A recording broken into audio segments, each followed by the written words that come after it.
जय हिंद दोस्तों, और आप सभी का स्वागत है प्रीतम एकेडमी परिवार में। और मैं हूं पंकज कुमार। तो जैसा कि आपको पता होगा, CMMS स्कॉलरशिप एग्जामिनेशन का हम लोग क्वेश्चंस करवा रहे हैं, क्योंकि आपका 30 तारीख को उसकी परीक्षा है, यानी कि कल ही आपकी परीक्षा है। और जो SST का पार्ट जो मैं ले रहा था, जिसमें हिस्ट्री, ज्योग्राफी, पॉलिटिकल साइंस आपके पूछे जाने वाले हैं, तो उसमें से हम लोगों ने 2 पार्ट का वीडियो ऐसे लिया है। तो अगर आप देखोगे सेट वाइज, अगर आप देखोगे तो आपको सेट पे मिल जाएंगे, जिसका मैंने प्लेलिस्ट पहले ऑलरेडी बना दिया है, जिसमें सूरज सर मेट का, सेट का, सबका इक्वलिटी करके वो क्वेश्चन बना रहे हैं। और मैं केवल जो आपके SST बेसिस पे जो भी क्वेश्चन पूछे जाने हैं ना, मैं आपको करवा दे रहा हूं।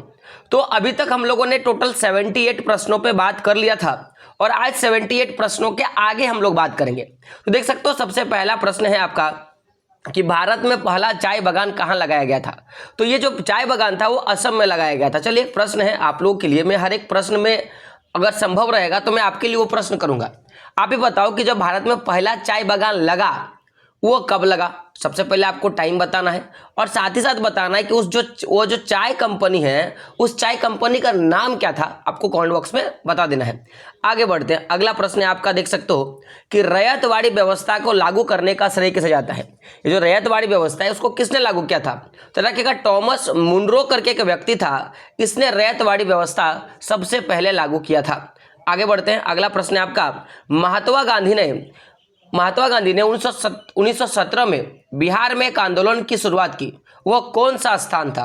तो बिहार का जो चंपारण इलाका है, बिहार का जहां पे चंपारण इलाका है, यहां पे गांधी जी ने 1917 में चंपारण सत्याग्रह किया था। तो क्या होगा, चंपारण सत्याग्रह बिहार से याद रखिएगा 1917 में। ठीक है, आपको ये बात याद रखना है। और ऐसे याद रखिएगा, गांधी जी ने टोटल 3 सत्याग्रह किया था।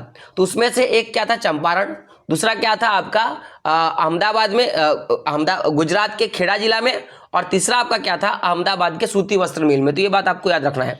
आगे बढ़ते हैं। अगला प्रश्न है आपका, नील आयोग में सदस्यों की संख्या कितनी थी। तो नील आयोग में टोटल 5 सदस्य था। आप ये बता दो, चले कमेंट करके आप मुझे बता दो कि नील जो आयोग हुआ था उसका गठन किसके नेतृत्व में हुआ था, आप मुझे बता देना है। अगला प्रश्न है आपका कि अस्थाई बंदोबस्त व्यवस्था कहां लागू की गई थी। अस्थाई बंदोबस्त व्यवस्था जो है वो कहां लागू किया गया था। तो याद रखिएगा, अस्थाई बंदोबस्त जो व्यवस्था है वो कलकत्ता में सर्वपहले लागू किया गया था। तो ऑप्शन नंबर 3 क्या होगा आपका सही होगा। आगे बढ़ते, अगला प्रश्न है आपका, रैयतवाड़ी व्यवस्था कहां लागू किया गया था। तो बंबई और मद्रास के क्षेत्रों में लागू किया गया था। तो ऑप्शन नंबर 1 क्या होगा आपका सही होगा। आगे बढ़ते, आपका 85 नंबर का प्रश्न है कि बंगाल में नील विद्रोह कब हुआ था। बंगाल में नील विद्रोह कब हुआ था। तो 1859 से लेकर 60 के बीच में क्या हुआ था, नील विद्रोह हुआ था। तो ऑप्शन नंबर 1 क्या होगा आपका सही होगा। अगला प्रश्न है आपका, अस्थायी बंदोबस्त व्यवस्था किस गवर्नर जनरल के समय शुरू हुआ था। यानी कि जब अस्थायी बंदोबस्त शुरू हुआ था तो उस समय भारत का गवर्नर जनरल कौन था। तो 86 नंबर के प्रश्न पे बात करेंगे तो उस समय क्या था, लॉर्ड कॉर्नवालिस। कौन था, लॉर्ड कॉर्नवालिस था। तो ऑप्शन नंबर 3 क्या होगा आपका सही होगा। अगले प्रश्न पे बात करेंगे। तो अगला प्रश्न क्या है आपका, देख सकते हो कि कंपनी को बंगाल की दीवानी मुगल बादशाह से कब प्राप्त हुआ। यानी कि कंपनी को बंगाल का दीवानी प्राप्त हुआ, या बंगाल में व्यापार करने के लिए उन्हें आदेश पत्र मिला, या आप ऐसे बोलो, एक क्वेश्चन इसी उसको घुमा के कभी कभी अथवा में पूछ देता है कि ईस्ट इंडिया कंपनी को बंगाल की दीवानी कब मिली। तो ये डेट आपको याद रखना है। ये डेट है आपका 12 अगस्त। कब का है, 12 अगस्त 1765। 12 अगस्त 1765 क्या होगा, इसका सही आंसर हो जाएगा। आगे बढ़ते हैं। अगला प्रश्न है आपका, gold old man of India किसे कहा गया। तो याद रखिएगा, दादा भाई नौरोजी को ही gold old man of India कहा गया है। और याद रखिएगा, दादा भाई नौरोजी के ही एक जो है आपका एक मूर्ति बनाया गया है, आपको पता होगा मूर्ति बनाया गया है। उस मूर्ति का क्या नाम है, स्टैचू ऑफ क्या है आपका, यूनिटी। तो ये बात भी आप याद रखिएगा। अगला प्रश्न आपका, धन निकासी का सिद्धांत किसने दिया था। तो ये great old man of India यानी कि दादा भाई नौरोजी के द्वारा दिया गया था। तो ऑप्शन नंबर 3 क्या होगा आपका सही हो जाएगा। चलिए अगले प्रश्न पे बात करेंगे। तो अगला प्रश्न है आपका 90 नंबर का कि महलवाड़ी व्यवस्था में महलदार किसे कहा गया। तो महलदारी व्यवस्था में जो गांव का मुखिया होता है उसे महलदार कहा गया। तो ऑप्शन नंबर 2 क्या होगा आपका सही होगा। अगला प्रश्न आपका देखिए, जो कि मैंने पहले आपको प्रश्न पूछा था कि भारत में पहला चाय बागान कब खोला गया था। तो भारत में जो पहला चाय बागान है वो 1835 को, कब का, 1835 को खोला गया। और मैंने ये भी प्रश्न पूछा था कि बताइए जो पहला चाय बागान खोला गया उसका नाम क्या था, उस कंपनी का नाम क्या था। आगे बढ़ते हैं तो देख सकते हो यहाँ पे एक प्रश्न है कि चाय और चीनी से कंपनी का एकाधिकार कब समाप्त कर दिया गया था। तो चाय और चीनी से कंपनी का एकाधिकार जो है वो 1833 को समाप्त कर दिया गया और पहली जो कंपनी खुल गई वो 1835 को 2 साल के बाद खुली असम में। अब यहाँ पे प्रश्न है कि नील आयोग किनकी अध्यक्षता में गठित हुआ था। तो नील आयोग जो है वो किनके अध्यक्षता में गठित हुआ था। तो सीनेट कौन है, सीटोन कार की अध्यक्षता में हुआ था, जिसमें टोटल 5 जो है आपके सदस्य थे। ये बात भी आपको याद रखनी है। अगला जो मैंने प्रश्न अभी कुछ देर पहले पूछा था कि पहली चाय कंपनी किस नाम से जानी जाती थी। तो असम टाटा कंपनी, असम चाय कंपनी क्या है आपका, असम चाय कंपनी के नाम से जाना जाता था। तो ऑप्शन नंबर 3 क्या होगा आपका सही होगा। अगला प्रश्न आपका महलवाड़ी व्यवस्था सर्वप्रथम किसने तैयार किया। तो ये जो महलवाड़ी व्यवस्था है इसको सर्वप्रथम किसने तैयार किया था। दूसरे जेम्स मिल के द्वारा तैयार किया गया था। तो ऑप्शन नंबर 3 क्या होगा आपका सही होगा। चलिए आगे बढ़ते हैं। अगला प्रश्न आपका किस रंग का झंडा बिरसा राज का प्रतीक था। तो बिरसा मुंडा सफेद झंडा का प्रयोग करता था। तो ऑप्शन नंबर 3 क्या होगा आपका सही होगा। आप ये बताओ बिरसा मुंडा का जन्म कहाँ हुआ था, आप मुझे कमेंट करके बता दो। चलिए आगे बढ़ते हैं। अगला प्रश्न आपका संथाल, जिसे क्या कहा गया, हुल। तो संथाल विद्रोह बोले या हुल विद्रोह बोले। तो पूछेगा कि संथाल विद्रोह का नेतृत्व किसने किया था। तो सिद्धू कान्हू और इसका और एक भाई था जिसका नाम था चांद। तो सिद्धू कान्हू और चांद ये जो तीनों भाई है ना, इन्होंने मिलकर संथाल विद्रोह या हुल विद्रोह का जो है नेतृत्व किया था। आगे बढ़ते हैं। प्रश्न आपका बिरसा की मृत्यु कब हुई थी। तो बात करें बिरसा मुंडा की मृत्यु की तो 9 जून 1900 ईस्वी को इसका मृत्यु हुआ था। तो देखिए यहाँ पे 15 मई हो गया, तो इसको थोड़ा आप चेंज करके आप लिख सकते हो 9 जून, आप ऑप्शन में लिख सकते हो। और 9 जून क्या होगा 1900 इसका मृत्यु होगा। आप ये बताओ इनका जन्म कब हुआ था। तो जन्म जो है आपका जिस दिन हम लोग स्थापना दिवस मनाते हैं झारखंड का, तो 15 नवंबर का स्थापना दिवस मनाते हैं। तो 15 नवंबर 1875 को, 15 नवंबर 1875 को इनका जन्म हुआ था। ये बात याद रखिएगा। और इनका जो जन्म है वो उलहातू गांव में, कहाँ पे, उलहातू गांव में इनका जन्म हुआ था। ये बात आप याद रखिएगा। अगला प्रश्न आपका झूम खेती का दूसरा नाम क्या था। तो इसे घुमंतू खेती कहा गया। तो ऑप्शन नंबर 1 क्या होगा आपका सही होगा। आगे बढ़ते अगला प्रश्न आपका बिरसा मुंडा के माता का नाम क्या है। तो बिरसा मुंडा के माता का नाम है करमी मुंडा। क्या नाम है आपका, करमी मुंडा। अच्छा आप ये एक बार स्टॉप करके आप मुझे बता दो इनके पिताजी का क्या नाम। अब नीचे देख सकते हो मैंने पिताजी के बारे में कहा है कि बिरसा मुंडा के पिता का नाम क्या था, सुगना मुंडा। तो माँ का क्या नाम था, करमी मुंडा, और पिता का क्या नाम था आपका, सुगना मुंडा। ये बात याद रखिएगा। अगला प्रश्न आपका बस्तर विद्रोह कब हुआ था। ये जो बस्तर का विद्रोह है वो कब हुआ था। तो ये 1910 में कब हुआ था, 1910 में क्या हुआ था आपका बस्तर का विद्रोह हुआ था। ये बात याद रखिएगा। अगला प्रश्न आपका खरवार विद्रोह के प्रेरणेता कौन है। जो खरवार विद्रोह हुआ था इसके प्रेरणेता कौन है। तो नीलांबर और पीतांबर जो है वो खरवार विद्रोह के प्रेरणेता है, यानी कि खरवार विद्रोह इनके नेतृत्व में हुआ था। तो ऑप्शन नंबर 1 क्या होगा आपका सही होगा। अगला प्रश्न आपका संथाल विद्रोह भारत में कब हुआ था। संथाल विद्रोह जो है वो भारत में कब हुआ था। तो इसका आंसर क्या हो जाएगा 30 जून 1885, 30 जून 1855। ऑप्शन नंबर 2 क्या होगा आपका सही हो जाएगा। आगे बढ़ते हैं। अगला प्रश्न आपका कि 1940 ईस्वी में बर्ली विद्रोह कहाँ हुआ था। तो ये जो बर्ली विद्रोह है 1940 में ये कहाँ हुआ था, महाराष्ट्र में हुआ था। तो ऑप्शन नंबर 2 क्या होगा आपका सही होगा। चलिए आगे बढ़ते हैं। अगला प्रश्न आपका कोल विद्रोह कब से कब तक हुआ था। तो 1831 से लेके 32 के बीच में क्या हुआ था आपका कोल विद्रोह हुआ था। तो ऑप्शन नंबर 1 क्या होगा आपका सही होगा। अगला प्रश्न आपका कोलिको अधिनियम किससे संबंधित है। तो कोलिको अधिनियम जो है वो किससे संबंधित है।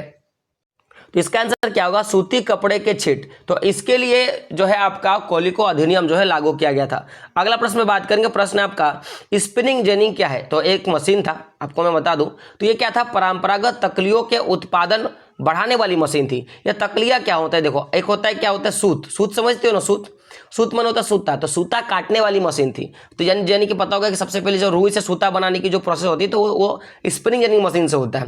तो यहाँ से प्रश्न आएगा स्पिनिंग जेनिंग मशीन का आविष्कार किसने किया। तो देखो तो इन सारे ऑप्शंस में से एक भी आपका सही नहीं है, एक बात रखना। तो अगर सही का मैं बात करूँ तो इसको किया था उसको बोलेंगे जेम्स हरग्रीव। क्या होगा, जेम्स हरग्रीव जो था इनका आविष्कारक है। लेकिन अगर आप क्लास 8 में देखोगे तो आपका जॉन के करके दिया, जॉन के कौन है मुझे नहीं पता, लेकिन इसका जो सही आंसर होगा वो क्या होगा आपका जेम्स, क्या होगा जेम्स हरग्रीव।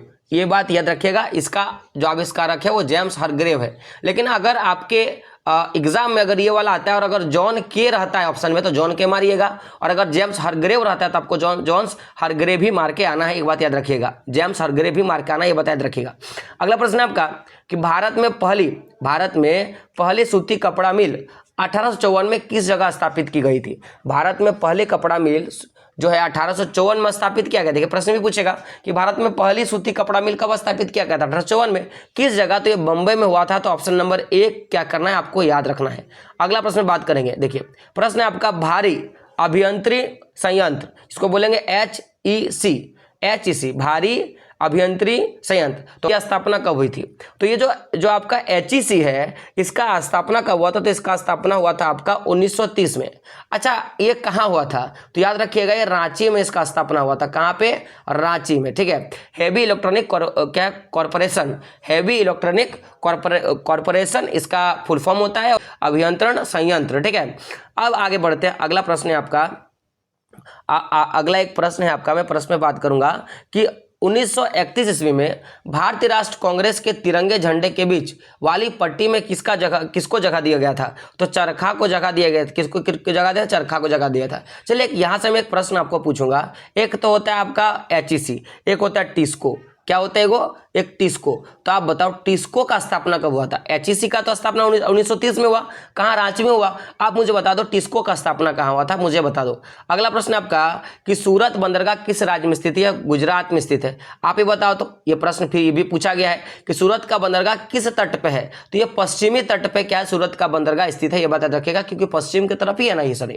अगला प्रश्न बात करेंगे। प्रश्न आपका भारत का मैनचेस्टर किसे कहा गया? बार बार पूछा जाने वाला प्रश्न है, तो याद रखिएगा अहमदाबाद को भारत का मैनचेस्टर कहा गया। तो ऑप्शन नंबर 4 आपका क्या होगा? सही होगा। चलिए आगे बढ़ते हैं। अगला प्रश्न आपका राजस्थान और गुजरात में किस शैली के कपड़े बुनते हैं? तो देखिए यहाँ पे जो है ना एक आप यहाँ पे ऑप्शन नंबर 3 जो है ना, और ऑप्शनेट करना है बंडाना। क्या करना है? बंडाना।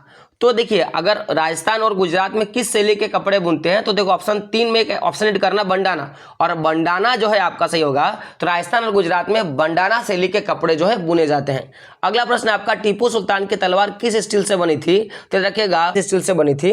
तो यहाँ पे थोड़ा ऑप्शंस को करेक्ट करते हैं। करेक्ट क्या हो जाएगा? बुर्ज। क्या होगा? बुर्ज स्टील इसका क्या हो जाएगा? आपका सही हो जाएगा। क्या हो जाएगा? बुर्ज स्टील सही हो जाएगा, ठीक है। अगला प्रश्न है आपका, जैसे मैंने अभी पूछा था, टिस्को में स्टील का उत्पादन किस वर्ष से शुरू हुआ था? तो टिस्को में अगर स्टील का उत्पादन का बात किया जाए, टिस्को में स्टील के उत्पादन का बात किया तो 1912 में। कब शुरू हुआ था? 1912 में। ऑप्शन नंबर 2 क्या होगा? आपका सही होगा। आगे बढ़ते हैं। प्रश्न है आपका कितने प्रकार के अयस्कों को ही केवल खनिज समझा जाता है? तो 100 प्रकार के अयस्कों को ही केवल खनिज समझा जाता है। तो ऑप्शन नंबर 3 आपका क्या होगा? सही होगा। अगला प्रश्न है आपका झरिया किस खनिज के लिए प्रसिद्ध है? तो झरिया जो है वो कोयले के लिए प्रसिद्ध है। आपको रानीगंज याद होगा। तो अगला प्रश्न है आपका झारखंड का जादूगोड़ा किसके लिए प्रसिद्ध है? तो ये यूरेनियम के उत्पादन के लिए प्रसिद्ध है। तो ऑप्शन नंबर 3 क्या होगा? आपका सही होगा। अगला प्रश्न आपका झारखंड में अभ्रक का उत्पादक मुख्य रूप से कहाँ नहीं होता है? देखिएगा गुमला में नहीं होता, लेकिन कोडरमा, गिरिडीह और हजारीबाग में अभ्रक का उत्पादन होता है। तो आपका ऑप्शन नंबर 3 क्या होगा? आपका सही होगा।